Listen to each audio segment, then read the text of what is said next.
I'm Patricia Izichi, and this is Proactive Empowered Careers, a space for thinking about careers differently, not as something separate from who you are, but as an expression of you and the life you want to live.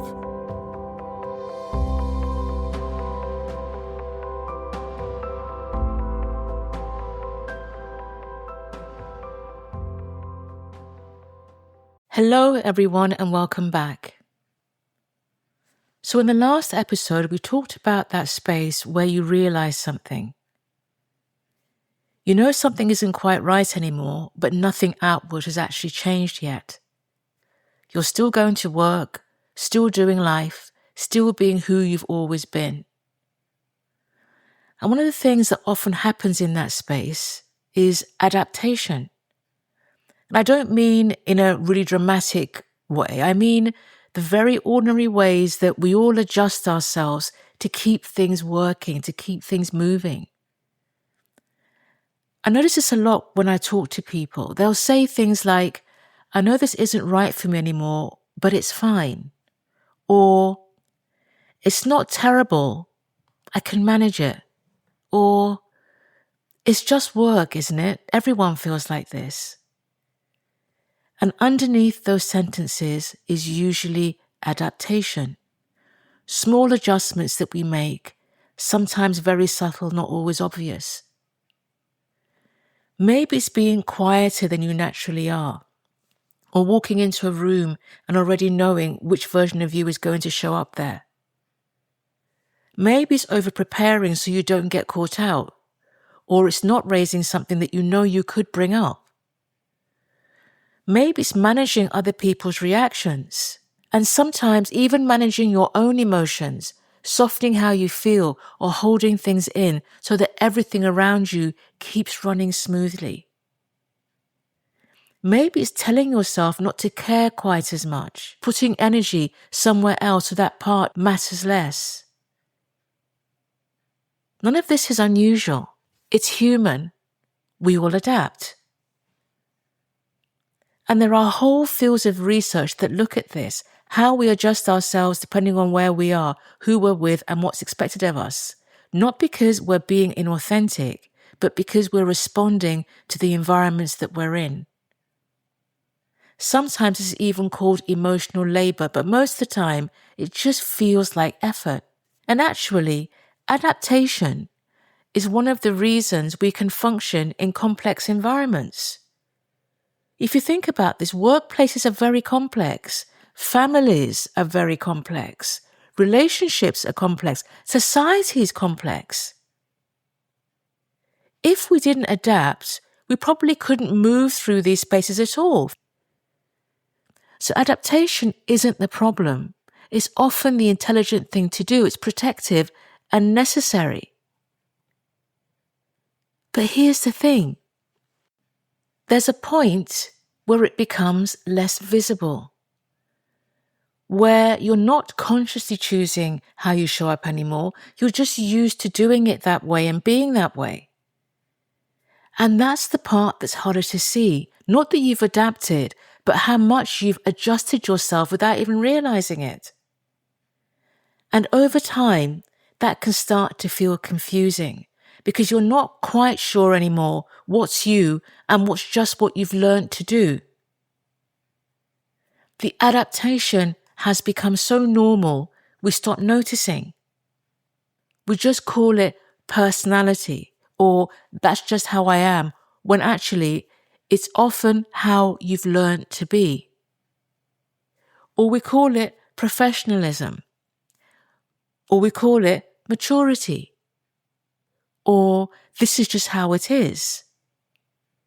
Sometimes we even call it confidence. And we carry on, as if nothing's changed. And then occasionally something happens that makes this very visible. You have a conversation where you feel completely yourself. You spend time somewhere and realize how relaxed you feel. You work on something and notice how easy your energy is. And the contrast is surprising. You notice this is different.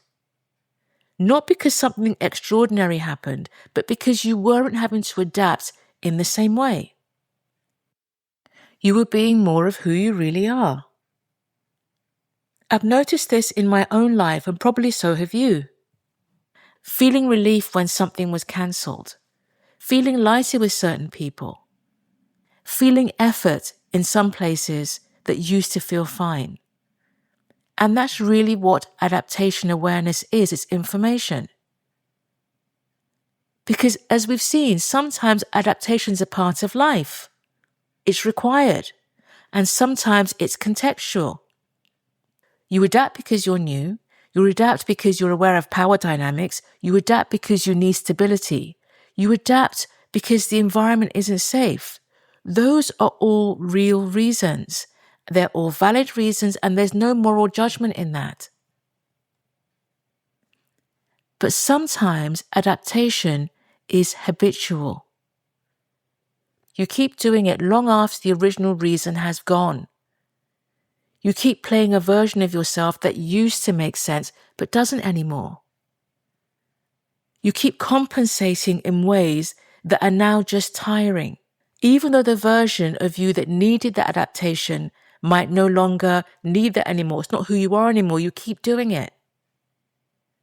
And this is often what people start noticing once they've moved into that in-between space we talked about in last week's episode.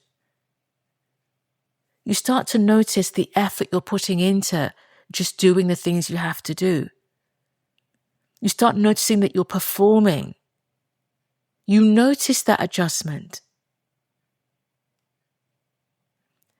So this isn't about confronting anything or fixing anything or judging anything or making decisions. It's much simpler than that.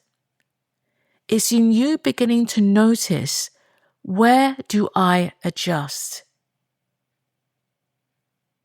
Recognizing when it's to survive, when it's about psychological safety, all of those things. But we've gone beyond that now. We're coming back to you and we're asking that question. You're beginning to notice, where do I adjust? And interestingly enough, even if you're doing it in those spaces, that's information in itself. I'm having to become something I'm not just to stay in the space I'm in. That doesn't feel congruent to me. So it's that noticing, as I said, where do I adjust?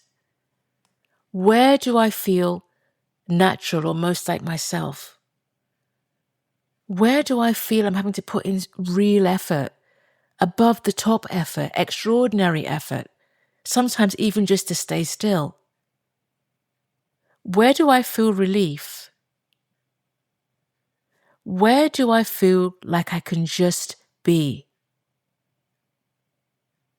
And this isn't deep, internal navel-gazing analysis paralysis. This is just observing, just to notice, just to see. Because here's the really interesting thing. Awareness of that adaptation often comes before we start to make choices. Not always immediately and not dramatically, but gradually. That awareness means that we're able to start to become more discerning. You start to see where you are shaping yourself to fit your world. And shaping yourself in a way that feels maybe uncomfortable. And that awareness creates space. And the great thing about space is that eventually that allows movement to happen. It allows change to come forward and to happen. So this week, if anything from today stays with you, maybe it's just the curiosity about this idea of adaptation. Maybe you saw yourself reflected in some of the things that I've said. Notice, where do I adapt? Where am I adapting? And adapting in a way that perhaps isn't good for me anymore because it's creating that dissonance, the distance and difference between who I am really and how I'm showing up. And if I am adapting, what does that feel like? as with everything that we've done so far, just notice there's no action required. All we're doing is becoming aware. Just notice as you begin to reflect. See what comes to the surface. So I think we'll leave it there for this week. And next time, we're going to explore something that often follows this noticing. When adaptation begins to loosen a bit, we begin to let go of it, even slightly, you sometimes begin to recognize something that you haven't felt for a while. And that's a sense of being yourself again. You might see your energy starts to return, your curiosity begins to return, a different kind of possibility starts to open up and become available to you. And that's what I'd like to explore with you all next week. So until then, as always, take the very best care of yourselves. Until we speak again next week. This has been Proactive Empowered Careers. If today's episode resonated, subscribe to the podcast so you don't miss what comes next. And remember, your career isn't separate from who you are.